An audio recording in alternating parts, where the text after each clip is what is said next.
Տիվիկեյը։ Շնորհակալություն Տիկին Վարդանյան, խնդրում եմ հստակեցրեք համագործակցություն ասելով նկատի ունեք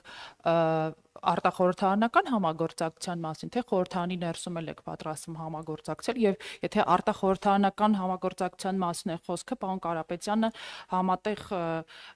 ինչ-որ կոմիտե ձևավորելու, հետո փողոցային պայքար սկսելու եւ իշխանությանը հեռացնելու մասին է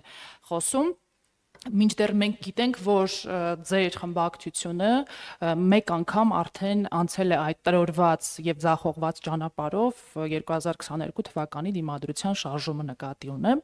Սա առաջին հարց եւ երկրորդը Տիկին Վարդանյան, ձեզ համար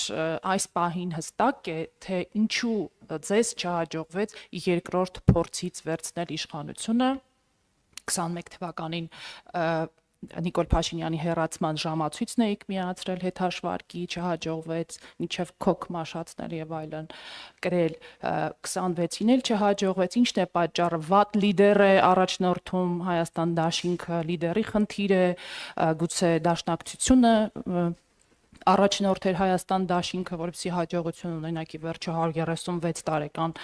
կուսակցություն եք հաստատ մի արժանի լիդեր կգտնվեր ձեր շարքերում։ Շնորհակալություն։ Մինչև վստահ մի քանի արժանի լիդերներ կան, եկեք սկսենք առաջին հարցից, ինչ վերաբերում է համագործակցության մասին, համագործակցության ֆորմատները որոշում է ընդդիմությունը, ոչ մենք չենք պատկերացնում սահմանափակ համագործակցություն, բաց ենք, պատրաստ ենք համագործակցության համար բոլոր այն ուժերի հետ, ում գնահատականները համընկնում են եւ ում նպատակը փոփոխությունն է։ Այդտեղ որևէ սահմանափակումներ չկան, թույլ տվեք նաեւ իշխող ուժի падգամավորի հարցին, որ այսպես շատ ոգևորված ասում էր Քրիստինե Վարդանյանն այս հարցերը կտակ, պատասխանեմ երագլուխ պատերազմի երագլուխ դևը Նիկոլ Փաշինյանը, Ալիևը, Էրդողանն է։ Մենք պատերազմի այդ երագլուխ դևի հետ համագործակցություն չենք պատկերացնում, մենք պատկերացնում ենք պայքար իրենց դեմ ու առաջինը այդ դևի ամենախամաճիկ, ամենակախված գլխի դեմ պայքարն է։ Այս բառապաշարը, որը դուք օգտագործում եք, լավագույնս ցույց է տալիս ձեր վախերը, չէ, իշխող ուժին եմ ասում, ձեզ էր նայում ասում հարց կտակ, լավագույնս ցույց է տալիս ձեր վախերը ու այս ընտրություններից հետո ի՞նչ է կատարվել ձեր հետ։ Հաղթանակ եք տոնել, խի հաղթանակ, ինչի հաղթանակը չեք տոնում։ Ինչի եք սենց ավելի ագրեսիվ, ինչի եք ավելի հիստերիկ, ինչի եք ավելի գրեհիկ, անգամ երբ մենակ եք։ Կարող է ինչ-որ բան ապատահել, կարող է խոստացել եք սահմանադրական մեծամասնություն եւ չեք կարողացել ստանալ, հիմա չգիտեք ոնց արդարանալ։ Հիմա հարցնում եք քանի անգամ պիտի փորձեք, այսինքն հարցերի համակցությունը մի քանի անգամ փորձել եք, չի ստացվել, պիտի փորձենք այնքան մինչև ստացվի։ Իսկ Նիկոլ Փաշինյանը մինչև 2018 թվականը քանի անգամ էր փորձել։ Քանի ընտրության էր մասնակցել։ Քանի շարժում չէր հաջողել։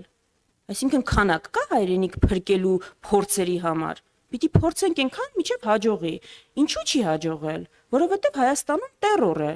Մտքի խղճի, ազատությունների բոլոր տեսակ։ Այնպիսի խախտումներ են հայտնաբերվել։ Ես հիմա Գայթակղությանը իհարկե չեմ տրվի ասելու, սահմանադրական դատարանում կքննվի դա, բայց որ աննախադեպ են անգամ Հայաստանի պատմության, որը ունեցել է այո վատ ընտրություններ, ունեցել է ընտրախախտումներ, անցել է 90-ականների շրջանը։ Ի վերջո ուղիղ եթերում Հայաստանի Հանրապետությունում երբեք մի ամբողջ ուժի ձայներ չեն գողացվել ու մի ուժ ոչ թե ժողովրդի այլ կայի քվեարկությամբ դուրս չի թողնվել խորհրդարանից։ Այս սրա համար այս Թուրքիայի, Ադրբեջանի աննախադեպ Հայաստանի գործերի միջամտության, մյուս երկրների աննախադեպ Հայաստանի գործերի միջամտության արդյունքում այո դեռևս չի հաջողվել իրավիճակ փոխվել, բայց գիտեք ինչ է հաջողվել անգամ այս տերորի պայմաններում, անգամ այսքան երկրի ներքին գործերին ուղիղ միջամտության, հաջողվել է շուրջ 200,000-ով ավելացնել ընդդիմադիր քվեները,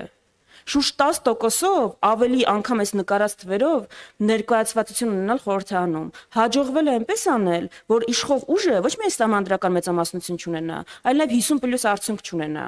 Հիմա եթե սա իրենց համար հաղթանակ էր, առնվազն Պիրոսյան հաղթանակ էր, մեր համար ոչ հաղթանակ չէր։ Հաղթանակ չի, քանի այս ամեն ինչը չի փոխվել, բայց չենք էլ պատրաստվում թևերը իջեցնել, սպիտակ դրոշ բարձրացնել եւ ասել դե չստացվեց։ ինչ որ անգամից, ինչ որ տարի պայքարից հետո։ Մեր համար սա մեր կյանքի, մեր երկրի համար պայքար է, որը փորձերի քանակ, ժամանակատված չի ենթադրում։ Անելու ենք այնքան, մինչև ստացվի։ Ի վերջո չենք կարող ավելի պակաս համառ լինել, քան Նիկոլ Փաշինյանը իր հակազգային նպատակներում։ Մի հստակեցում անելու եք այնքան նկատի ունեք եւ քաղաքական հարթակ ազգային ժողովը օգտագործելով եւ նաեւ փողոցը, այսինքն երկու հարթակներն էլ դիտարկում եք, թե միայն ազգային ժողովը, որովհետեւ դիմադրության շարժման ձախողումից հետո դուք վերադարձաք խորհրդարան, դադարեցրիք բոյկոտը եւ խորհրդարանական մակարդակում եք պայքարում եւ մի բան էլ Տիկին Վարդանյանն ասում եք Նիկոլ Փաշինյանը քանի անգամ է փորձել եւ ձախողել է ձեզ համար պարզաբանված են թե որոնք են եղել այդ ձախողման պատճառները գուցե ձեր ասած խղճի մտքի եւ մնացած ոլորտների terror-ը, որը արկա էր ձեր քաղաքական լիդերի պաշտոնավարման, ինչպես նաեւ նրա հաջորդի պարոն Սերժ Սարգսյանի պաշտոնավարման օրոք։ Երկրորդ հարցը մի քիչ անհասկանալի էր։ Հայաստանում 2020-ից հետո եղած բոլոր շարժումների արդյունքն է, այն մթնոլորտը, որ մենք ունենք,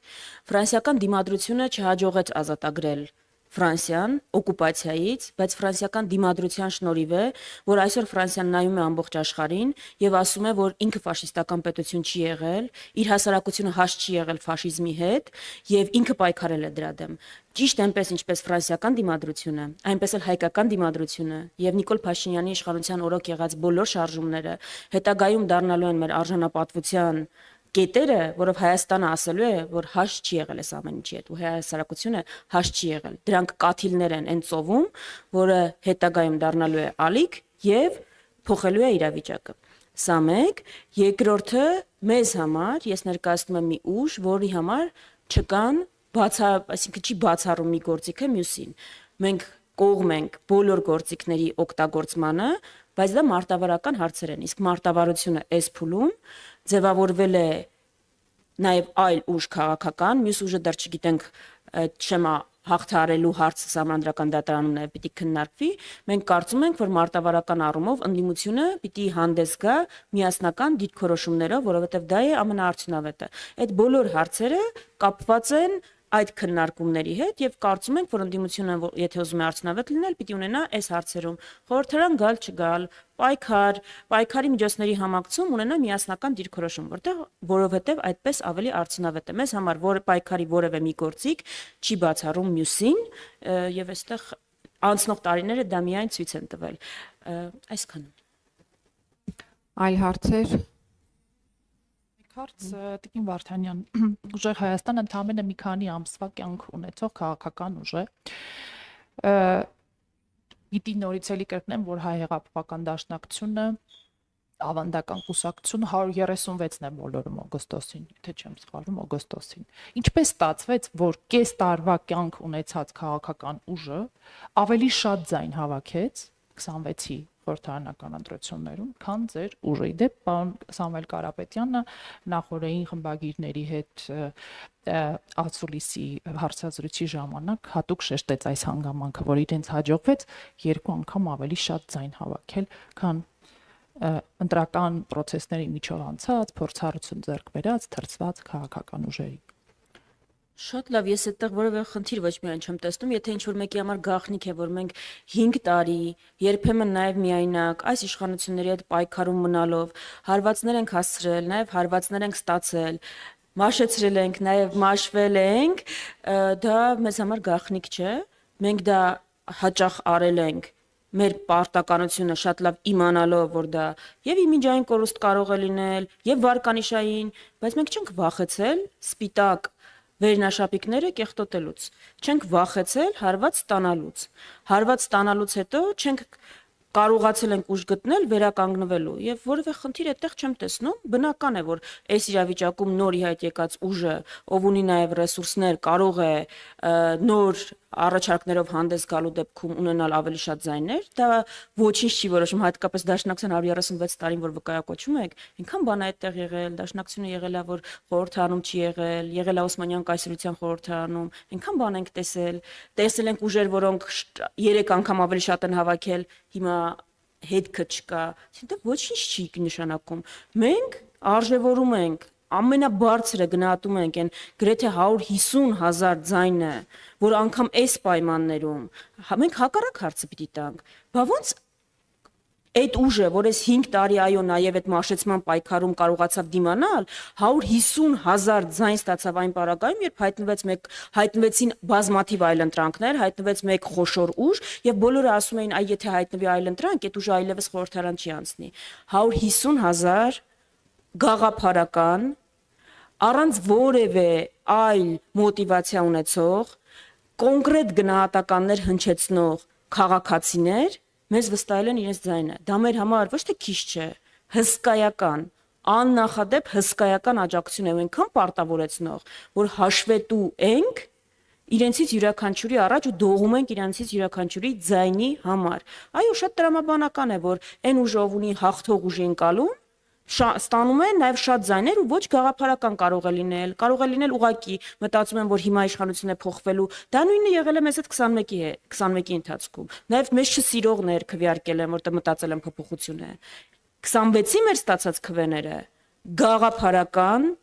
վստահության քվեներ են, որը մեր համար հարստություն է, ու այդ յուրաքանչյուր քվե մեր համար այնքան մեծ արժեք ունի, ու եթե ինչ որ մարդիկ կան քաղաքական ուժերում համար 150,000 քվեն, այդպես բանի ենթակա չէ, հաշվի կարող է չնստեմ դրա հետ, մենք երբեք այդ քաղաքական ուժը չենք եղել ու չենք լինելու։ Այդ դեպքում թույլ տվեք Ժամանակավորում եք հստակեցնել, իսկ ուժեղ Հայաստանին հանուն ինչի են քվեարկել, հանուն գաղափարի, թե փողն ու ազդեցությունն են դեր ունեցել ձեր։ Ես այդպեսի բան չասեցի, ուժեղ Հայաստան ներկայացուցիչներին սիրով կարող եք ուղղել ձեր հարցը, կարծում եմ գլխավոր դերակատարում է ունեցել վստահությունը, որ լինելու է փոփոխություն։